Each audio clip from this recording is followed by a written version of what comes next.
Hi everyone, welcome back to my channel. तो आज हम देश के हर एक स्मार्टफोन यूजर से जुड़े एक बहुत ज्यादा इम्पोर्टेंट और सेंसिटिव मुद्दे पर बात करने जा रहे हैं। आज हम बात करेंगे the 5G fast lane, Airtel slicing Gamble and the future of net neutrality के बारे में।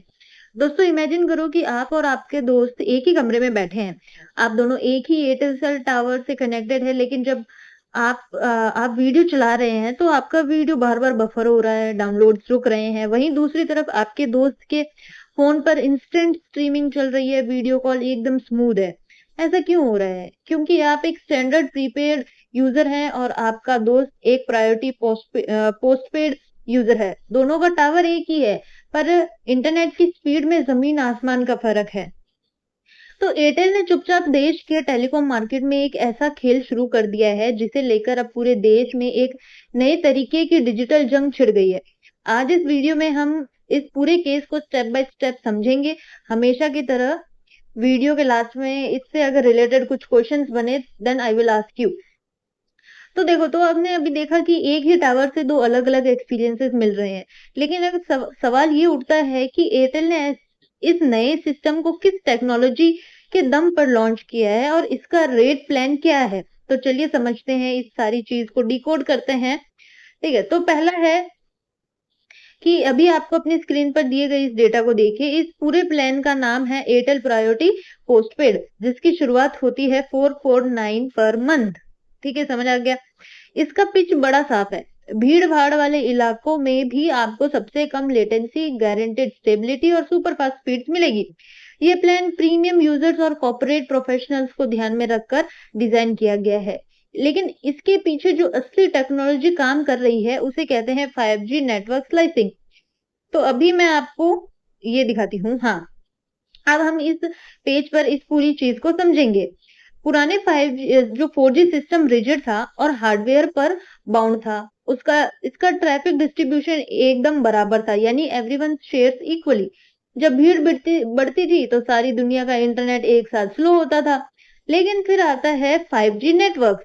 लेकिन 5G नेटवर्क वो लेकर आया है सॉफ्टवेयर डिफाइंड नेटवर्किंग। इसका मतलब ये है कि अब एक सिंगल फिजिकल टावर से ऑपरेट अलग-अलग पार्टीशन यानी कि डेडिकेटेड वर्चुअल नेटवर्क्स बना सकता है। इसका फायदा ये है कि भीड़ होने पर भी प्रायोरिटी यूजर्स का इंटरनेट कभी स्लो नहीं होगा। सॉफ्टवेयर डिफाइंड नेटवर्किंग ने टेलीकॉम कंपनीज को फिजिकल एसेट्स के अंदर वर्चुअल दीवार खड़ी करने की ताकत तो दे दी है, लेकिन इस पूरे सॉफ्टवेयर स्लाइसिंग को अगर हम एक आसान एग्जांपल से समझना चाहे तो अभी इस पेज पर वो एग्जांपल मैं आपको देके समझाती हूँ। अभी स्क्रीन पर इस डायग्राम को बहुत ध्यान से देखना कि जिसे कहते हैं the highway analogy. Telecom expert समझाते हैं कि 5G स्लाइसिंग कोई नया रोड या अलग से एक्सप्रेसवे नहीं बनाता है। ये मौजूदा फिजिकल हाईवे पर ही वीआईपी डिजिटल डिवाइडर्स खड़े कर देता है। इस हाईवे पर 3 अलग-अलग लेन्स है।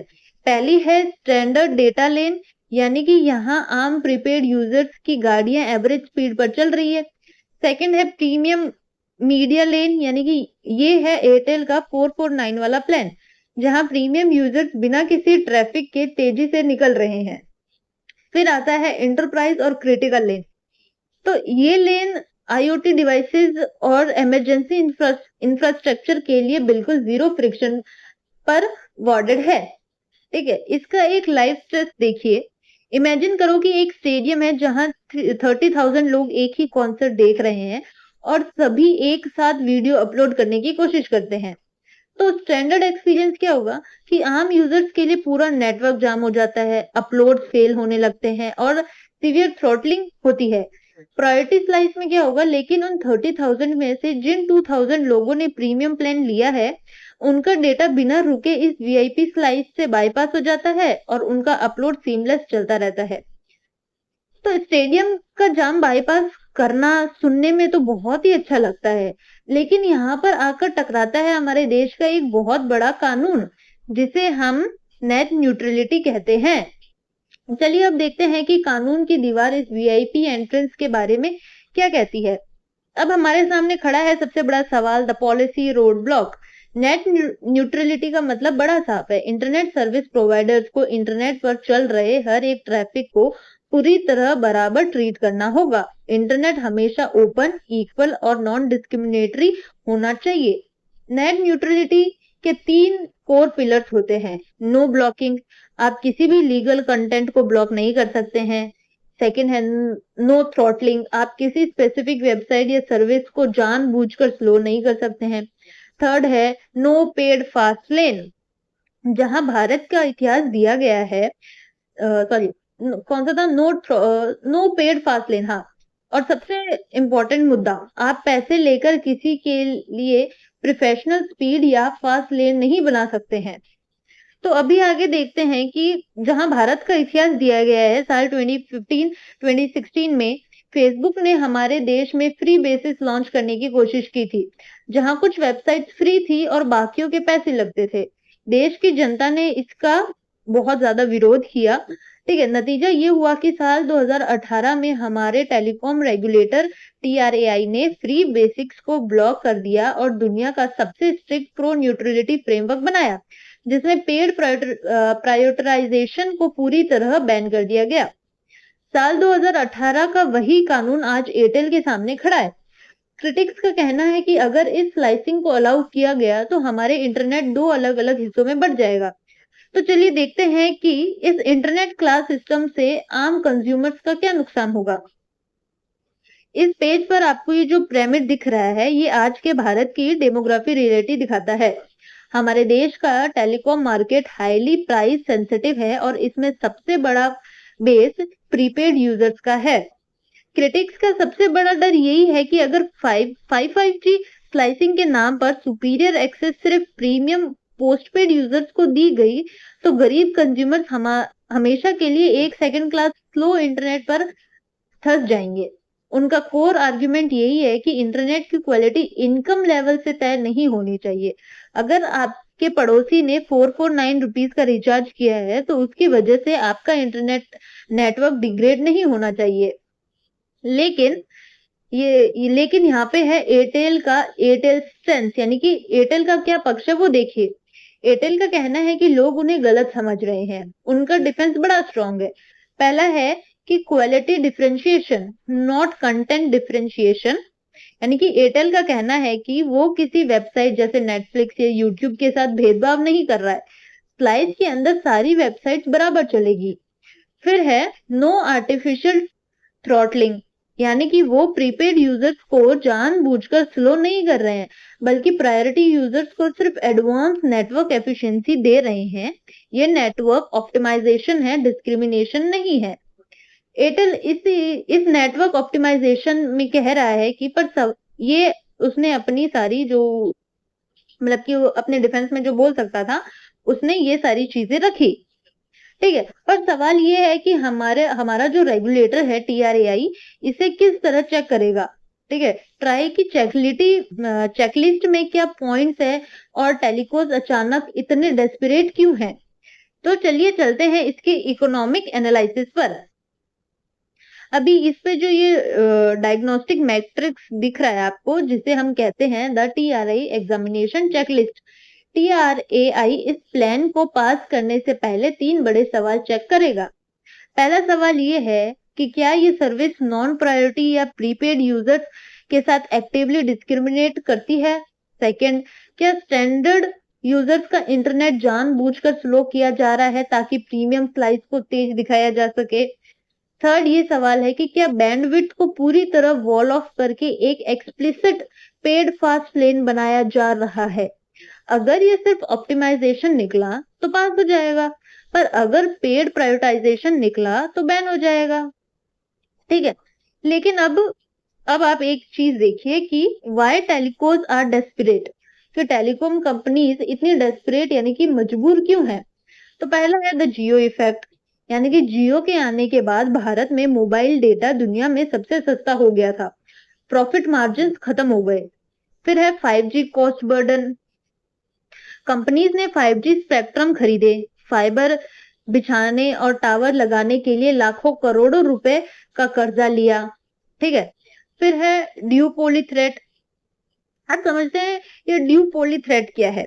तो देखो, Airtel, Tata Docomo, Reliance communications और वीडियोकॉन जैसी बड़ी कंपनीज पहले ही टेलीकॉम ग्रेवयार्ड यानी कि कब्रिस्तान में जा चुकी है। पूरा मार्केट अब लगभग एक ड्यूओपोली बन चुका है। जहां वोडाफोन आइडिया पहले ही भारी फाइनेंशियल स्ट्रेस में है, टेलीकॉम के पास इस 5G डेट को चुकाने के लिए नए मोनेटाइजेशन मॉडल्स के अलावा कोई रास्ता नहीं बचा है। तो अपना कर्जा चुकाने के लिए टेलीकॉम को ROI यानी कि रिटर्न ऑन इन्वेस्टमेंट चाहिए। लेकिन इस चक्रव्यूह में हमारे देश के सामने एक नया क्वेश्चन खड़ा हो गया है कि क्या प्रॉब्लम, एक नई प्रॉब्लम खड़ी हो चुकी है। वो प्रॉब्लम क्या है, चलो देखते हैं।